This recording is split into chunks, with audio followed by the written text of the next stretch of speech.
Bien des croyants convaincus que tous peuvent recevoir le baptême du Saint-Esprit ne le reçoivent cependant pas. Et de cela, il faut souvent accuser leur fausse conception de ce baptême.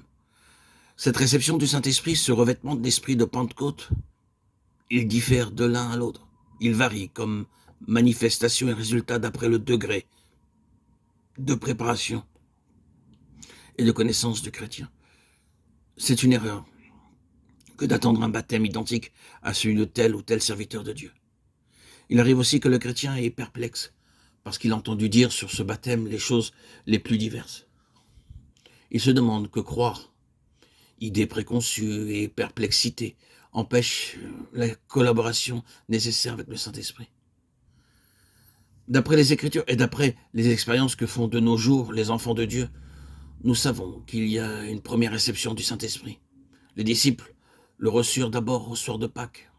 Il y a certaines conditions à remplir pour cette réception initiale. Rejeter absolument tout péché conscient, connu, croire de façon inébranlable à la vertu du sang de Christ pour purifier de tout péché, 1 Jean 1,9. Obéir dans la mesure de la lumière acquise en lisant la parole de Dieu, se donner à Dieu sans restriction et ne plus s'attacher à rien, ne plus rien garder par-devers soi qui ne soit selon lui.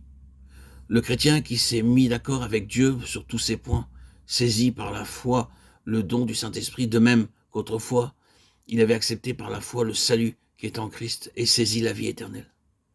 La seule volonté suffit pour l'accomplissement de toutes ces conditions. Que le croyant ne compte pas sur des émotions, sur des sentiments conscients d'aucune sorte. Une fois qu'il a saisi par la foi le don du Saint-Esprit, qu'il se tienne à cet acte de foi sans dévier, sans broncher, sans douter. La réception du Saint-Esprit suit parfois de très près cette attitude de la volonté qui, après avoir mis la vie d'accord avec la volonté divine, saisit par la foi le don du Père et du Fils. Les fruits de l'Esprit se manifestent alors. Galates 5, 22.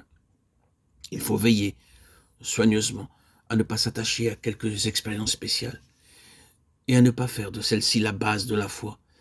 Elle s'évanouirait promptement. La base de la foi, la base de cette transaction passée avec le Seigneur pour qu'il donne son esprit, c'est la parole de Dieu. Et cette base-là, elle est inébranlable. À cette réception initiale du Saint-Esprit succède un temps de préparation.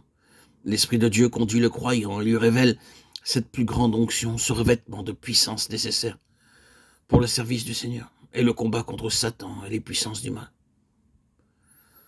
D'aucuns disent avoir passé des heures en prière sans avoir obtenu ce qu'ils demandaient. D'autres ont passé des semaines, des mois à attendre qu'une des marques ou manifestations qui, dans leur pensée, devaient accompagner le baptême du Saint-Esprit.